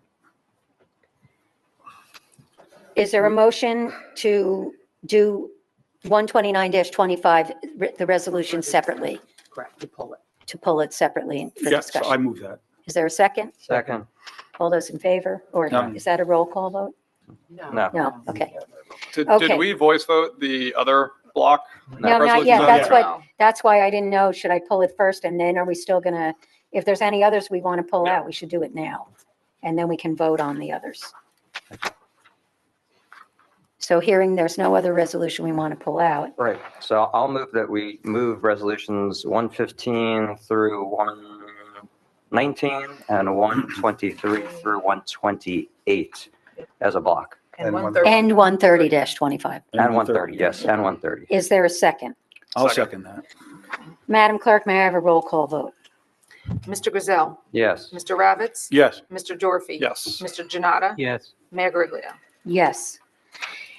Is there a motion to approve resolution number 129-25? So can I make a Well, motion? I to know, do but don't 120 we have to, I want to make a motion to do 120 to 122 first. oh, okay. Somebody second that? Okay, so, I'll second it. Yeah. All those in favor? Aye. Aye. So this is now, so we have a separate think- yeah. one for 129-25, and No. now, I think we need a voice vote for 122-25 because it involves money, right? Roll call. Or no? A roll call? Roll call. So I think we Okay. need to do 120 to 122 by our roll call. Is that correct? so these are the ones that Mark are recusing himself from? Yes. That is correct. Okay, so we have Mr. Grayzel as Yeah. a first, Mr. Ravitz as a second, and I can do roll call? Yes. Yep, well, good. Mr. Grayzel, Yes. Mr. Ravitz. Yes. Mr. Jonnada, Yes. and Mayor Griglia. yes. So not just one. So now, though, don't we need a motion to Yes. get resolution 129-25? I'll make a motion to move 129-25. Is there a second? I'll second. All those in favor? Aye. Any wanna have a discussion? I want to have a Yeah, discussion. yep, any discussion? All right. Committeeman Ravitz. So I think I can speak for all my colleagues when I say that we're committed to doing what we can realistically, to combat climate change. We don't just talk the talk, we walk the walk in our personal lives and as your elected representatives. Our police department doesn't ask for much. In the approved 2025 budget, we have allowed for the purchase of two new police cruisers. And we owe it to all our first responders to provide them with the best tools in their toolkit for their job. And that includes police cruisers. Hybrid vehicles for consumers are a good step in reducing our carbon footprint. They definitely return better gas mileage for the average driver. But police don't use their vehicles like the rest of us. Cruisers do more driving and idling each day than we might ever do. And we don't know if the extra weight from being outfitted as a police vehicle gives the small electric battery an advantage in operating costs, such as gas mileage, performance, or repair costs of the more powerful gasoline-only engines. They might not. If not, then the added cost for the hybrid might not just be justifiable use of taxpayer dollars. I absolutely support the purchase of a hybrid police cruiser to obtain the empirical data we need to understand how a hybrid cruiser compares to a gas-only one. Anything we say up here is speculation, as well-meaning as it might be. I cannot, as your representative or taxpayer here, support a move to a hybrid fleet without first understanding the performance implications over time. Purchasing one is a great idea. Purchasing two may or may not be a sound decision.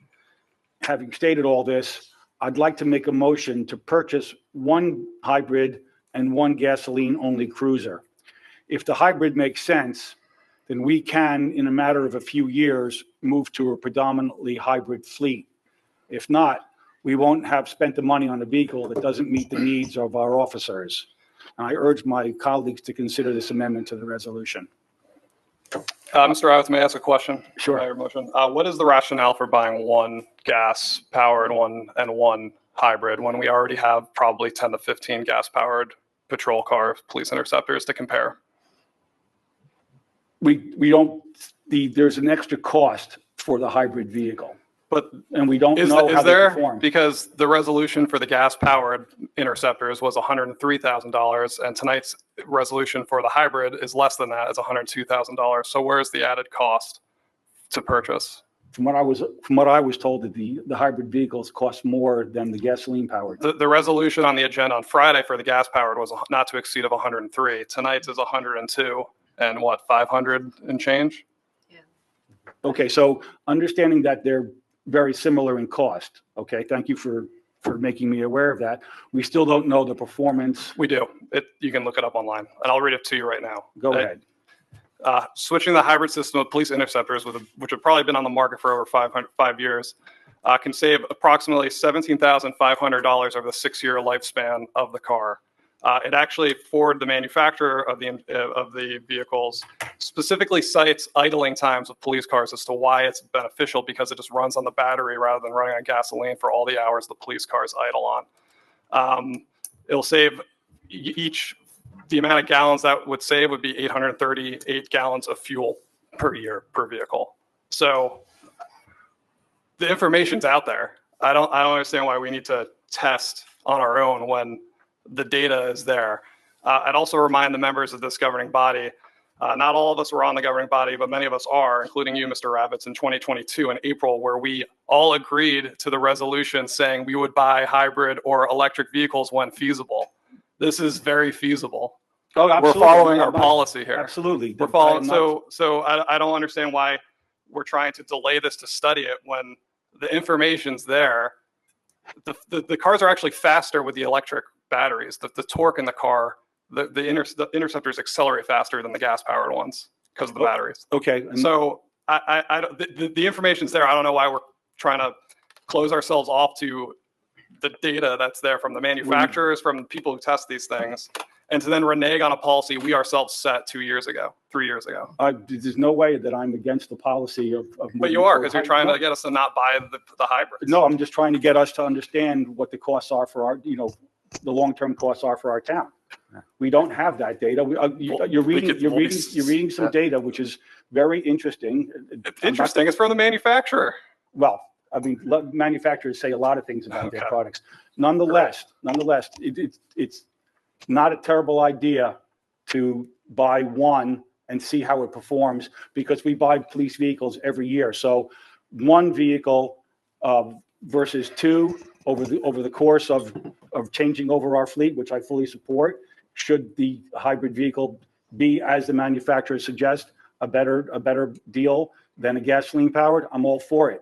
One vehicle is not going to make much of a difference, and it gives our officers a chance to be in the vehicles and to test them and drive them and understand from a performance perspective how they do, from a repair perspective how they do, and from a cost perspective how they're doing. Whether it's one or two shouldn't make much of a difference. But if it doesn't meet our needs, which is what I was concerned about, and I do support the move toward, eco-friendly vehicles for the township. But if it doesn't make sense, then if it doesn't meet the needs of our officers, then I'm concerned that we might be stuck with, 2 vehicles that we don't need versus 1. So, I mean, that's where I'm coming from this. It's just from a more of a pragmatic standpoint, but I do support the move if it makes sense. Mayor, if I could layer one other comment in, Yes. is that it's known that gas-powered vehicles pollute more when they're idling than actually when you're driving. And so as Committee Man Gyorfy mentioned, the idling issue, it'll reduce the pollution a lot, air quality. It has other benefits beyond just dollars and cents. And one thing that drives me crazy is when we have a construction site where we have a police vehicle just sitting there idling. And I realize we use right now our older vehicles to do those jobs. But the sooner we convert to hybrids, the sooner we can get cleaner air from less cars idling in the community.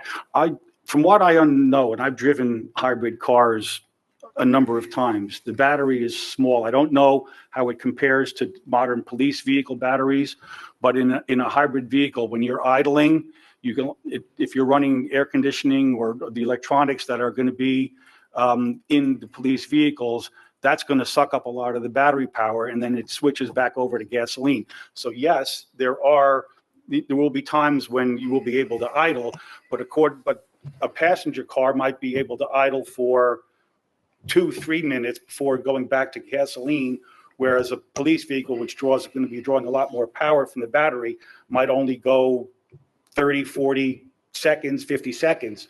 This is what we don't know. And this is what my concern is that are we buying anything in addition when we're because the way police vehicles are used and the way that they suck up power, is a hybrid the way to go? And that's really my only question. So there's a motion. There hasn't been a second yet. Is there any other discussion? Yeah, I just want to point out again to the manufacturer, pointing out specifically the cost savings to agencies purchasing them due to the unnecessary cost of fuel for idling of these vehicles. So they're promoting the hybrid as a way to reduce those costs because of keeping the engine running during idle times. I agree. But you're painting a picture like we don't know about this stuff when you can just look it up online. Like, Well, I don't like our police officers are very smart. Like, they'll figure out how to use it. Like, if you look at this car, it looks exactly the same as the ones we already own. It's just the powertrain's different. It has all the same features. Like I said, it accelerates a little faster. It's going to save the township money on fuel. I don't understand why we wouldn't want to. Well, that's if if you take the manufacturers at their word.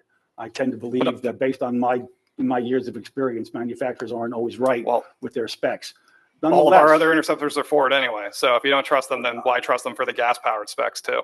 Well, because there's a history. Now, I'm not going to, that's not really the big issue. The big issue is how much more savings will there be on a passenger car that doesn't do the kind of idling. Mostly it idles at a traffic light, but a police cruiser is going to use a lot more battery power than a passenger vehicle.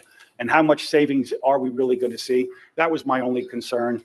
And I just wanted the township to see, for itself, is the manufacturer right? Are we saving that kind of money every year on gasoline, on idling, on the performance?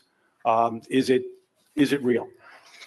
Is there a second to Committeeman Ravitz's amendment to purchase one EV and one gas powered?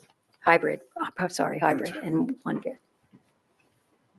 Seeing none.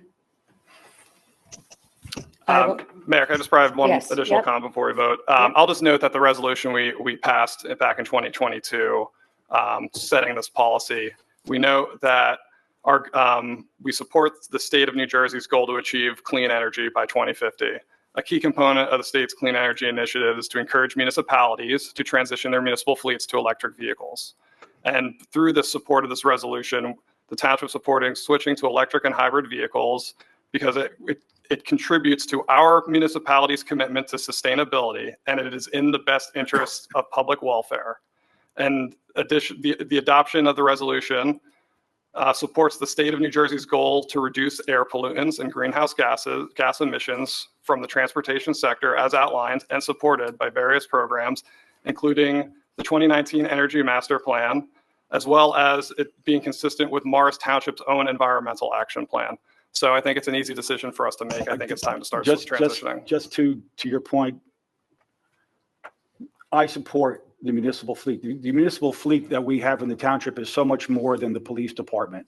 We have a sea of cars out in our parking lot that are used more like consumer vehicles, and I absolutely want to see more EVs and hybrids or plug-in electric hybrids used in our municipal fleets. And I do believe that we do go that route when we're looking to purchase cars for municipal use, where the municipal employee is acting more like a consumer and going from point A to point B, and then point B back to point A. But as I said in my statement, police cars are used in a much different manner. If Committeeman Gyorfy is correct and the manufacturer is correct, we should be moving post haste to that all hybrid fleet, if that's really the reality. Thank you. Any other discussion? May I have a motion to approve Resolution 129-25? So moved. Is there a second? Second. Madam Clerk, may I have a roll call vote? Mr. Jonnada, Yes. Mr. Grayzel, Yes. Mr. Gyorfy. Yes. Mr. Ravitz, I abstain. Mayor Guariglia. Yes. On the consent calendar, we have 3 items this evening. May I have a motion to approve the items on the consent calendar by one motion? We did that. So moved. I do have a question on the Sure. consent calendar. So, Mr. Quinn, for number 2 and number 3 on the consent calendar, the additions to the fire department and the OEM, those are both volunteers? Yes, sir. Okay, very good. I'll move the consent calendar. Thank you. Is there a second? Second. All in favor? Aye. Consideration of monthly reports. The following reports are on file in the office of the Township Clerk and Township Administrator. The March 2025 Police Joint Municipal Court and Fire, and the April 2025 Tax Collector and Morris Township Library. Can I have a motion to approve the monthly reports? So moved. Second. All in favor? Aye. Claims for payment and list of bills and vouchers. The total amount of bills and vouchers for this meeting is $14,031,316.28. We are also the tax collector for the school district, the library, and the county. May I have a motion to approve the list of bills and vouchers? So moved. Second. Madam Clerk, may I have a roll call vote? Mr. Jonnada, Yes. Mr. Grayzel, Yes. Mr. Gyorfy. Yes. Mr. Ravitz. Yes. Mayor Guariglia. Yes. At this time, standing committee reports and general commentary will be provided by each township committee member, and we'll start with Committeeman Jonnada. Thank you, Mayor. Just want to add the consent calendar. I see 2 familiar names. One is Patrolman Officer Dominic Pichado, who is the son of a former classmate of mine. And the number 3 was Josh Dennis of the Morris Township Office of Emergency Management. He's my daughter's former classmate, so I just wanted to make a little note of that. And as far as my comments, the Adopt a Drain program is now in full swing. Residents can continue to register their neighborhood storm drains and voluntarily maintain them. This program was spearheaded by Ron Chernowski from the Public Works Department and was even awarded for having the most drains adopted within the first month. Also, the Green Team has submitted Phase 2 of the Sustainable Jersey certification process. We are well on the way to be certified bronze once again, just as we were in 2022. And the third and final phase will be in July, when the final results will be announced the following month.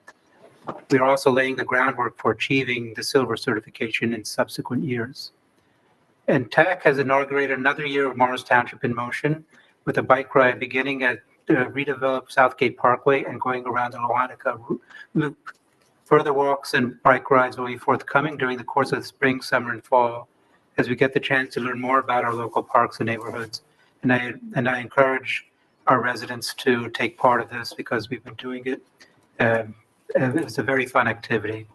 And on the Whippany River Watershed Action Committee, had Sandra Levine from the Great Swamp Watershed Committee speaking on PFAS, or forever chemicals. The talk was an eye-opener on how to prevent these chemicals entering into our waterways.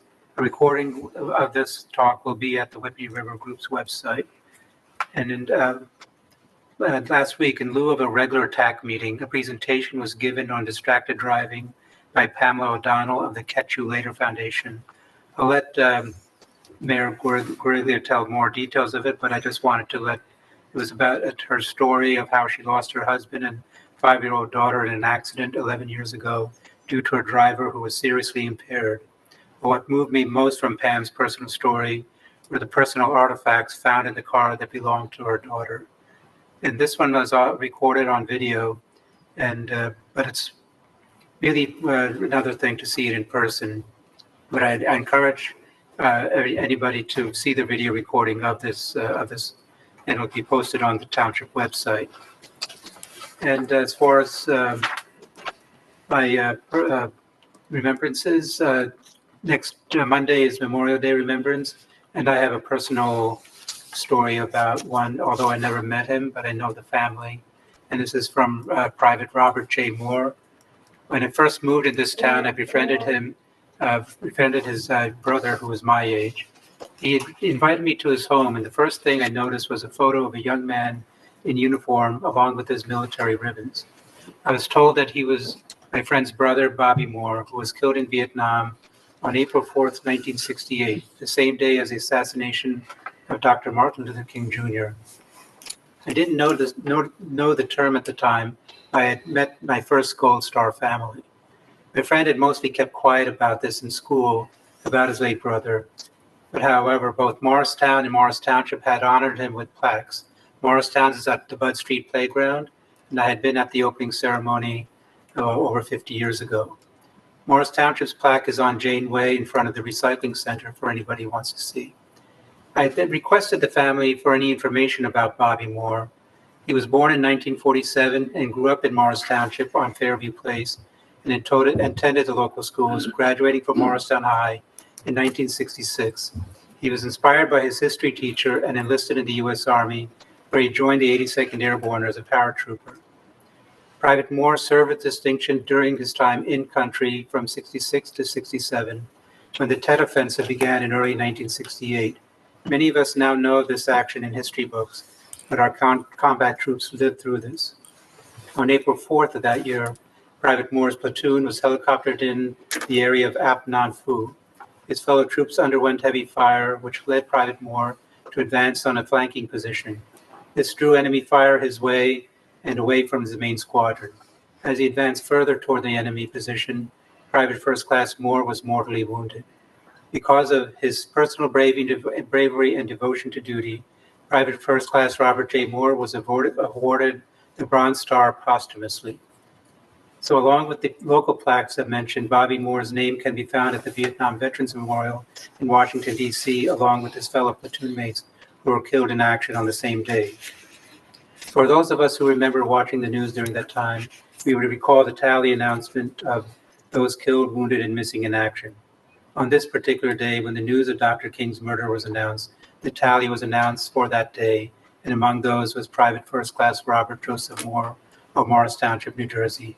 May we remember him and others as we commemorate Memorial Day next week. Thank you. Thank you very much. Mr. Gyorfy.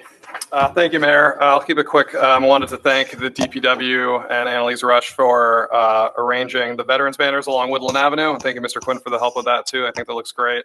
It's a great program that we have. I think this is the third year that they're up. And I believe we will be seeking applications for new banners for Veterans Day in November. Secondly, I just wanted to mention and ask for the community center project. Did we have, and correct me if I'm wrong, did we have included in the contract with RSC to have a public information session with the residents for them to run, or was that going to be as part of the next project? Because I thought we had talked about including that in the contract for them to run a session, like an intake session, but maybe we held off for the second one. I think it was the second one with the design, but I will check in the morning. Yeah, I think because we split it up. And then, yeah. So the next, there's money in the budget to move forward with the design work and maybe with the design work that is, but I will confirm in the morning. But no, I commend them on all the work, and thank you to our staff who worked with them over the past few months. And I'm looking forward to that public information session for the residents to provide all the comments and suggestions that they have for the community center.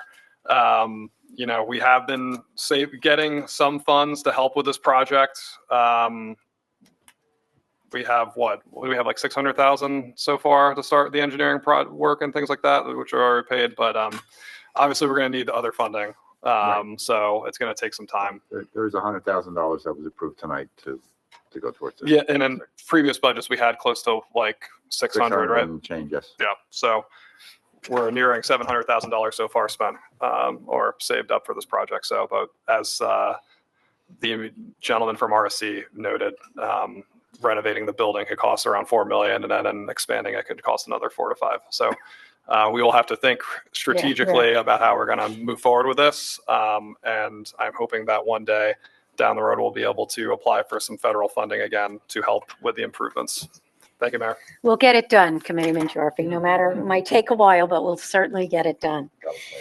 Committeeman Ravitz.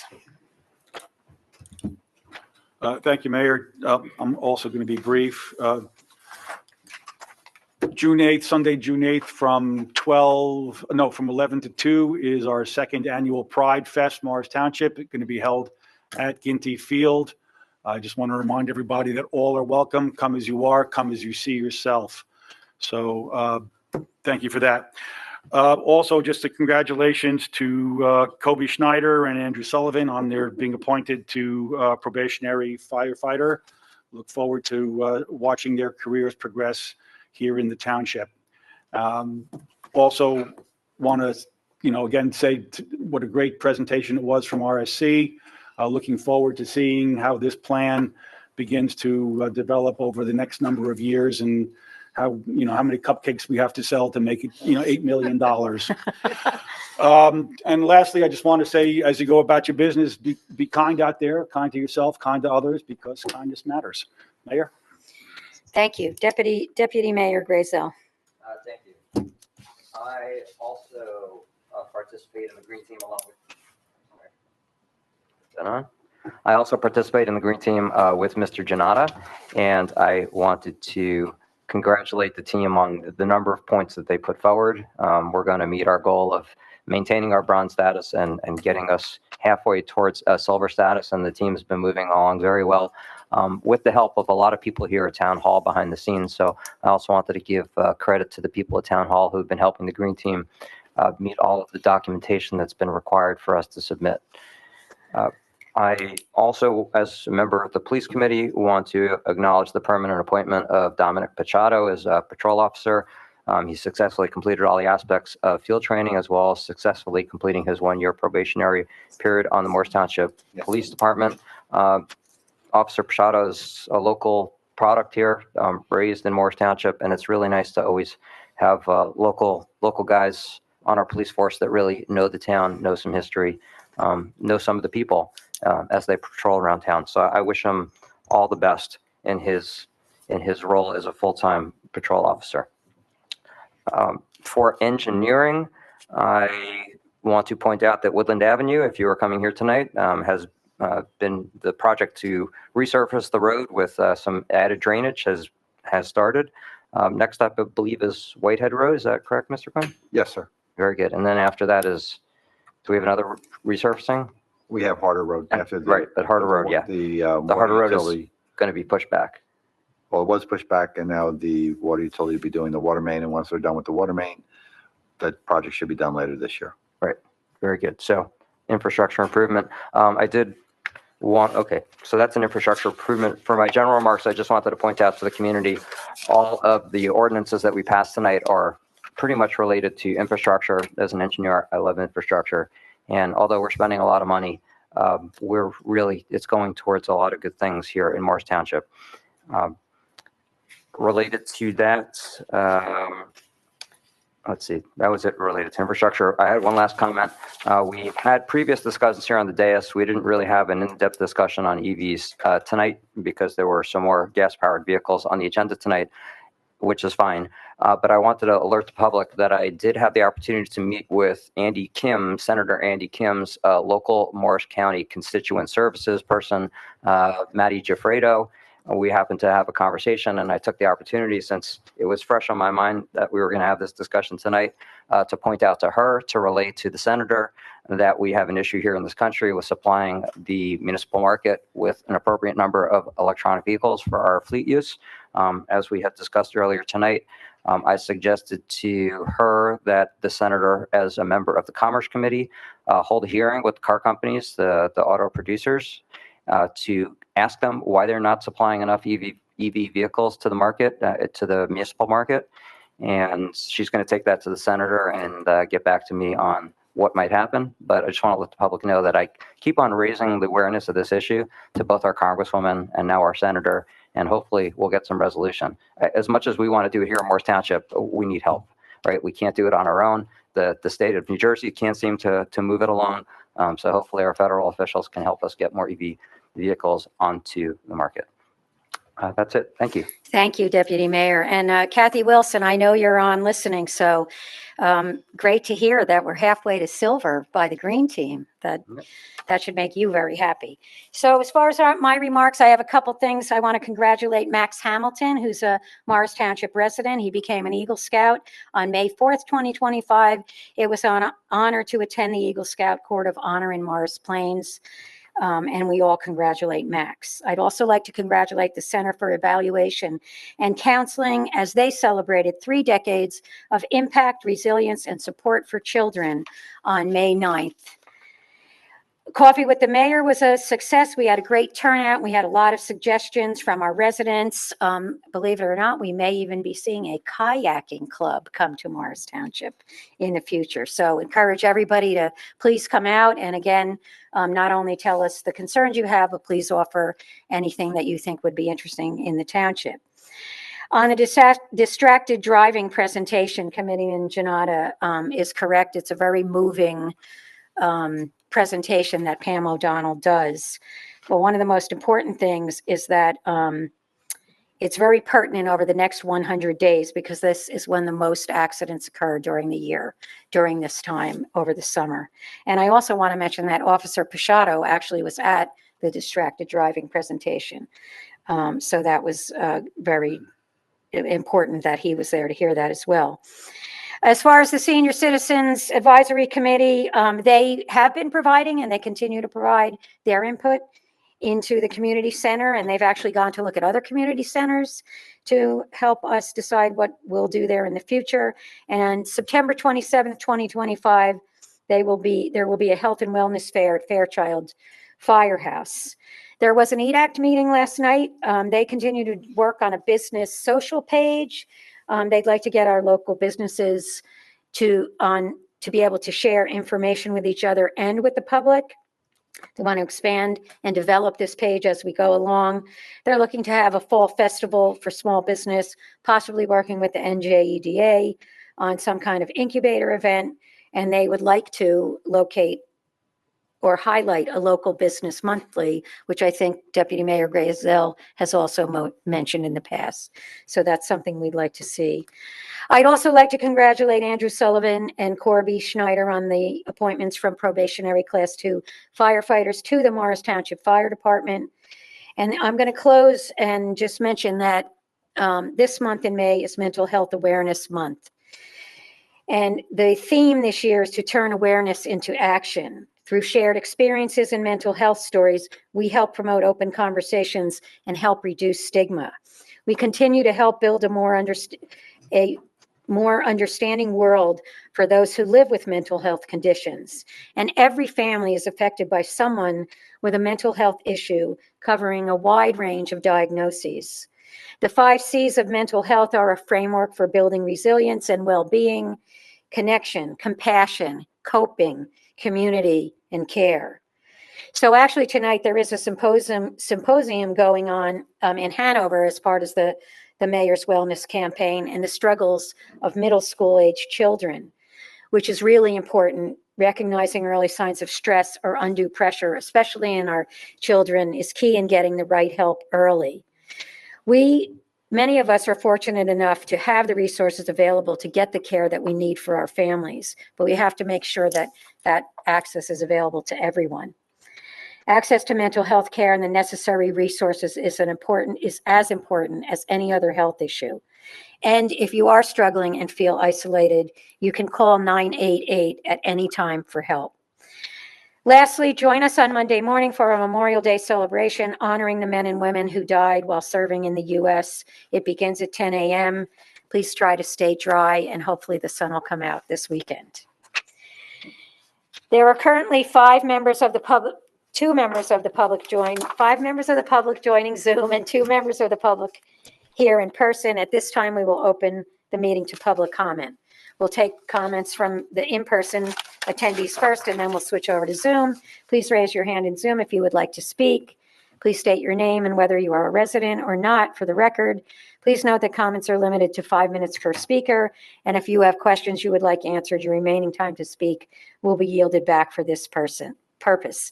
Is there a motion to open the public comment? So moved. All in favor? Aye. Is there anyone here who would like to speak?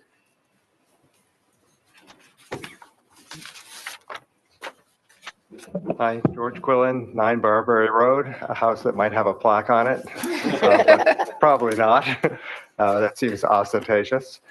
I wanted to say that I came to this meeting a little bit early, so I had about 10 minutes, and I was looking at my phone, and I saw an email from the League of Municipalities about a notice that came from the state of New Jersey about the health plans.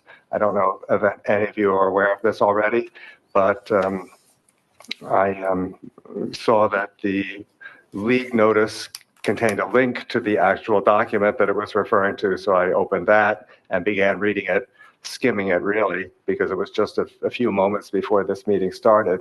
And I read that with considerable alarm. I was amazed at the way it was written. I believe it was the end of the first paragraph. It talked about a situation that actuaries refer to as a death spiral. And as an actuary, I was not happy to read those words. And I don't think it was really very responsible of them to write their document that way. It's a little bit like a bank saying we're having some financial difficulties and we're kind of teetering on the edge. So we're worried about a run on the bank, and we just wanted everybody to know that. So it really didn't seem like a good idea for them to write their document the way they did. So I'd like to study it more. I hope all of you read it very carefully. I saw that there's a table of loss ratios of plans that have left the municipal health plan. And so I wondered what the loss ratio is for Morris Township and whether, what the considerations might be there about whether it's better to ride this out for a while or whether it's better to leave. I'm not really asking a question here. I'm just raising it as something that I think everyone should be deeply involved in thinking about and studying. So thank you. You're welcome, George. When I saw it too, I haven't had time to go into the actual document. Obviously, it's very distressing. I will provide feedback at the league about the way it was written. But again, I think there'll be other conversations we can have about, we're all going to be in the same boat trying to deal with this. We've dealt with it already, but it was surprising. And it was, I think, a deputy mayor, you actually sent something the minute you saw it. Yeah, so Mr. Grayzel loves infrastructure because he's an engineer. I love insurance because I'm an actuary, and I think insurance plans should be managed a little bit differently, including the public relations aspect. Yeah, we were forewarned a couple months ago. Okay. Thank you. Thank you. Thank you. If I could add one comment, George, to what you were talking about, you and the public should also be aware that, the rising state health benefit costs are disproportionately put on the shoulders of municipalities because the state gives itself a lower rate than it passes on to the municipalities. And it's really unfair that the state takes a lower rate to have less of a hit on their budget, and we have to take the full hit at the local level. But just be aware of that as you make your calculations. But especially for employees. Yeah, especially, it really hurts our Yeah. employees. It really hurts. The Yeah. state, our employees are paying 15% increase, the state paid for Right. employees. And that one prior year, the state paid 3, right? When Three, ours we were- were, we were 21. when we were 21. Yeah, so Yeah. it's really It's- discouraging. Yeah, the state gets a huge discount. Seeing no other people here in person and no hands raised, can I have a motion to close the public comment? So moved. Second. All in favor? Aye. The time is now 9:09. Can I have a motion to adjourn the regular session? So moved. All in favor? Aye. The next regular Township Committee meeting will be Wednesday, June 18th at 2025 at 7 PM for the regular meeting, 5:30 PM closed in the Municipal Building, 50 Woodland Avenue. Thank you all. Have a great night and enjoy your long weekend.